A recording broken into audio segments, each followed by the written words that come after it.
As a man, I'm going to defend myself, but as far as me giving 100%, you know, to the beef, I didn't even go 100% with it. Flip came to fight.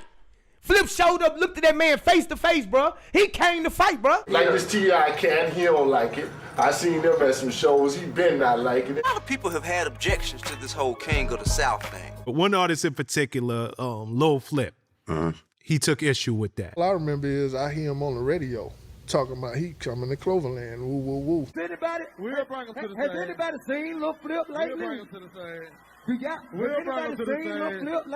Man, y'all in Atlanta? They like, yeah. I'm like, hey, be careful because, man, I get a call like it's a bunch of niggas headed to the show with AKs and all this shit, and then this nigga T.I. tripping with Flip. The Lil Flip and T.I. beef. Yeah. That was one that always was a little confusing for me because it felt like niggas didn't really side with Flip.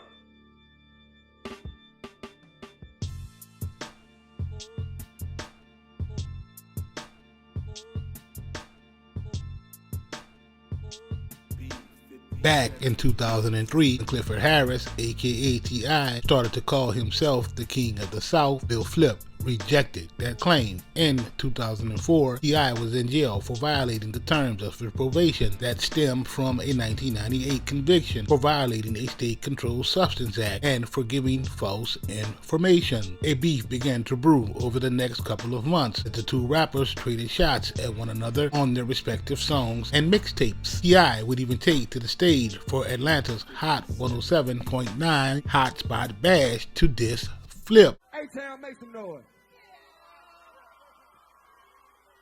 Dig this. I've been gone for a minute. And since I've been gone, I guess it's a nigga who feel like he can come and take my crown. Oh, shit. I sure wish he would've said it to my face. Hey, Lil Flip, I heard you in the house, my nigga. Tell him bring it punk ass to the stage. Lil Flip, I heard you in the house. Bring your punk ass to the stage. We'll bring him to the stage. Has anybody seen Lil Flip lately? We'll bring him to the stage. Anybody seen Lil Flip lately? We'll bring him to the stage. Anybody know how Lil Flip came into the game? We'll bring that nigga to the stage. Y'all want one? I got several copies. Yeah. Y'all remember this nigga now. That time this nigga started playing like he hard. Y'all remember this. Mr. Lucky Charm. I'ma tell you what, Flip. Pussy nigga, I'm the leader of the troops. You just following suit. I got a question for anybody following you. What kind of nigga take a picture in a Lucky Charm suit with a lollipop chain and some leprechaun boots?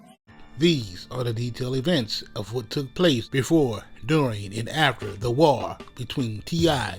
and Lil Flip. Lil Flip, a rapper from Cloverland, Texas, was anointed the Freestyle King by none other than Robert Earl Davis, aka DJ Screw. Flip, who is best known for hits like Game Over and Sunshine, as well as his unbelievable 7-minute verse on the Wanna Be a Baller freestyle from Chapter 070 Indonesia, had been rapping since a very young age. At the age of 12 or 13, one of Flip's homies by the name of Tulo attended Fodder Middle School in Houston, Texas with Flip. Tulo was already doing shows and rapping with Scarface of Rap-A-Lot Records.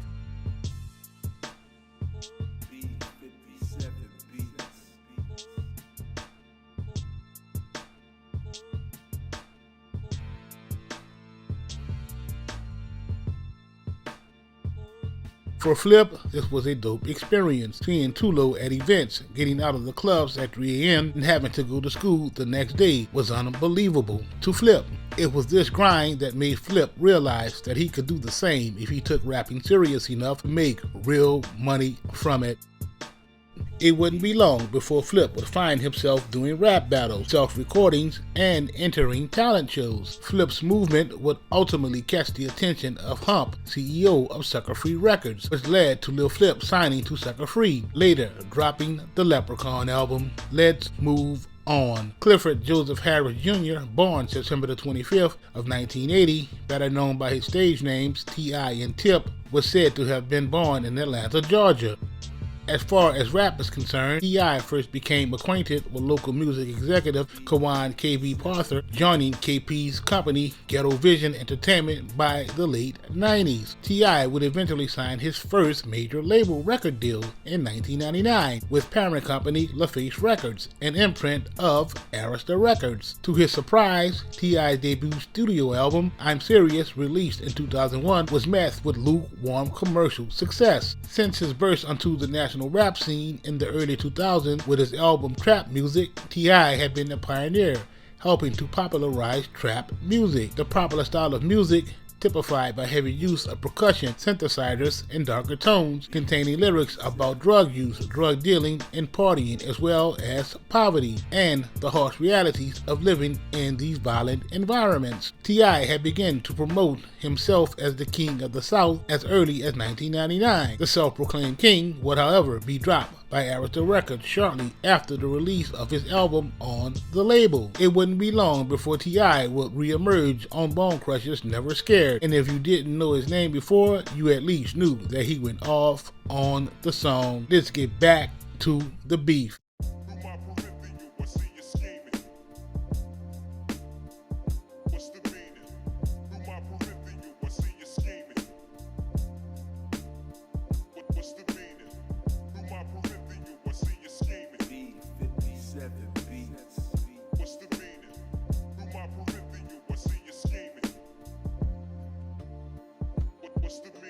The war between Flip and T.I. would come to an ugly head when Tip went on the Houston radio station 97.9 The Box with Mad Hatter, Nate, J-Mac, and Jimbo on 97.9 The Box, partner. Dissing Flip over the air, stating he was coming to Flip's neighborhood to shoot a video with the intentions of exposing Flip as a fraud who wasn't really from Cloverland. Staying true to his word, T.I. would show up in the Cloverland area, fully prepared to shoot a documentary-style diss video aimed at Lil Flip. This would, however, not go as planned, as T.I.'s crew and Lil Flip's crew would confront each other at a detail shop in Cloverland, where a crowd of people had already gathered. All hell will break loose the day in question. News of this incident would spread like wildfire via YouTube and online blog sites like Media Takeout. T.I. would later go on the radio bragging that he had recorded the entire incident, threatening to release it with his new mixtape. Lil Flip would in turn challenge T.I. to drop the video, arguing that it didn't exist, reiterating that what T.I. was saying was all a huge made-up lie. So check this out. Both C-Note and Lil Third would have different accounts of what had actually taken place in Cloverland that fateful day. Stand in Cloverland and all that, and I hear their whole goal was they was filming a documentary and they was going, I guess, try to expose Flip in the documentary like he ain't from Cloverland or what or something, you know, and I'm with the real Cloverland dudes and niggas. So in my head, I'm like, hey, nigga, you got to go handle this. We finna go over there and you got to come too. Meet us over there. We all met over there, and that what happened. Like I said, there was so many people. I get there, it was like a block party. You know what I mean? So I'm like, damn, what the fuck? I stopped what I'm doing and pulled over there to see this for a fact. So basically, long story short, it didn't go like they planned. You know what I mean? And yeah, Flip showed up to fight him, and I give him much props for that to this day. Cause Flip ain't gotta do that. Flip was a star. He a star. You know what I mean? He ain't got to be out here fighting with T.I. or whatever. Yeah, he came and he showed up. I give him that. Shit, he showed up. Now, it didn't happen where they can actually fight because get what? T.I. had a gang of bodyguards with him, and bodyguards and, you know, his people or whatever. And in my head, I ain't thinking he got no bodyguards. I ain't thinking about no bodyguards. But that's what happened. He had bodyguards with him. And when the shit jumped off the bodyguards, when they stood off, T.I. got stole off on with somebody who was with us, and the bodyguards grabbed him up. And by that time, it's a big commotion. Next thing you know, shots fired. And, you know, when shots get fired, everybody's scattering. And, you know what I mean? I'm looking, making sure my people are all right. And shit, that was it. So when him and Tip got into it, whatever, make a long story short, shit, we pulled up in the hood. My nigga come to the hood. You talking about this, you talking about that, we in the hood. Once they finally came or whatever, we was at the burger stand and shit. That shit like right on side the detail shop in the front of Cloverland. So shit, we was already out there. Like when we got to the hood, nigga, it was a whole bunch of motherfuckers already out there waiting. And shit, from there, once they finally pull up, him, C-Note, Duke, you know, the little flunky, the nigga Capone. You know what I'm saying? They finally pulled up. We was already out there. So shit, they finally pulled up. And, you know, make a long story short, bro, that shit, Tip and Flip ain't never get the squabble. Wasn't no blows exchanged between them. All these bullshit ass stories, niggas talking about this, talking about that, saying this, saying that. Flip ain't never hit Tip ain't never hit Flip. When they finally pulled up, you know, they exchanged a few words and shit. They was kind of distant, like they never came, like walked actually up on us, you know what I'm saying? So they stayed distant.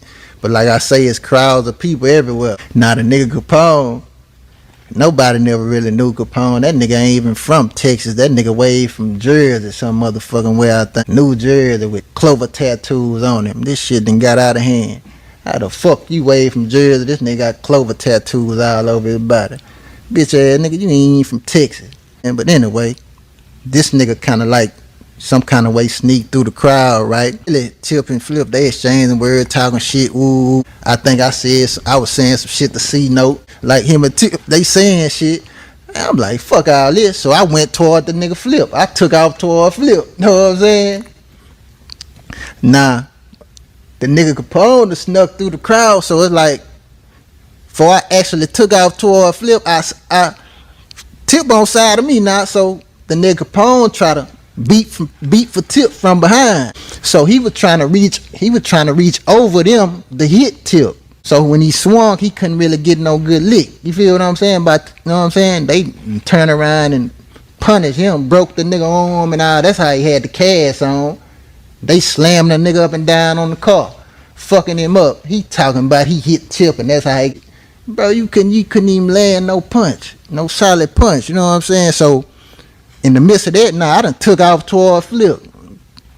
He running around the car, run around Roe car. The car Roe was sitting in. Roe was sitting in the car the whole time.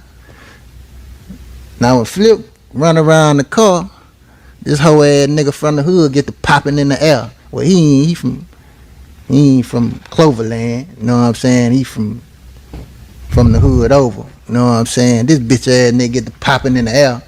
You really pop it in the air to save them niggas from a nigga punishing they whole ass. After hearing the shit talking on the radio, C-Note scooped up Flip and took him to a detail shop near the famed Clover Burger where T.I. and his folks, including Houston's Lil Third, were posted up, possibly shooting the video for a DVD. The story goes like this. Dudes pulled up and hopped out of whips at the detail shop. T.I. at the time wasn't aware that Flip was in one of the cars that had pulled up. When Flip emerged from one of the vehicles, words would be exchanged between the two rappers. One of Flip's people, Black Capone, slid through the crowd and stole on Tip, triggering Tip's security and entourage to jump on Capone, whose arm will be broken during the scuffle. Had it not been for someone letting off shots in the air, shit would have gotten possibly even worse. When questioned about the situation, T.I. stated that their verbal feud became physical after Lil Flip threatened his son on a mixtape, adding, "If you're not willing to die or kill about the things you say disrespecting me and my family, then you might as well leave me the fuck alone." Scarface would even be dragged into this ugly war, looking to tarnish any street credibility that Flip may have had. During a recorded phone call, that Face would note that he didn't realize he was being recorded by T.I. T.I. would ask Face, does he know Flip and has he ever been in the streets? Face's reply was, and I quote, "What the fuck is a Flip? This nigga has never been outside." The conversation will be met with controversy as the streets will say that Face was salty because Flip refused to sign with Def Jam South. This shit was wild. OG Hump, CEO of Sucker Free Records, would even be on T.I.'s mixtape, taking shots at Flip. Houston legend Lil Keke even chimed in on the beef, going on to say he felt like Flip kinda jumped outside of his character, getting into some gangster shit, which he wasn't built like that. Per Keke, had Flip stayed in his lane, the whole shit would have never happened. Keke would also state on the T.I. side of things, he felt like T.I., no matter how much love he had in the H, you're not gonna be able to come to our city and be on no bullshit. I just think the gangster approach that he took, it kind of backfired against him because we didn't look at him in that kind of light. You know what I'm saying? Now, don't get me wrong, like, this serious though. Like T.I. came to the city and came in the neighborhood and everything, but it didn't go what he thought. You know what I'm saying? Like we feeling what you saying, but it wasn't just gonna go like that. It felt like Flip kind of jumped outside of his character, going into some gangster stuff or whatever that he probably could have stayed in his lane and wouldn't happen. And also on the T.I. side of it, I felt like T.I., no matter how much we love you and believe you, you're not gonna be able to come to the city and do that. This war had gotten totally out of hand. There would seem to be no end in the foreseeable future for this beef. With that being said, in would step J. Prince Sr., one of the most respected figures in the music business and the city of Houston. In order to put an end to the bullshit before any blood was shed, J. Prince would arrange a sit-down between T.I. and Flip. Ultimately, it was this sit-down that would bring an end to the Lil Flip versus T.I. war.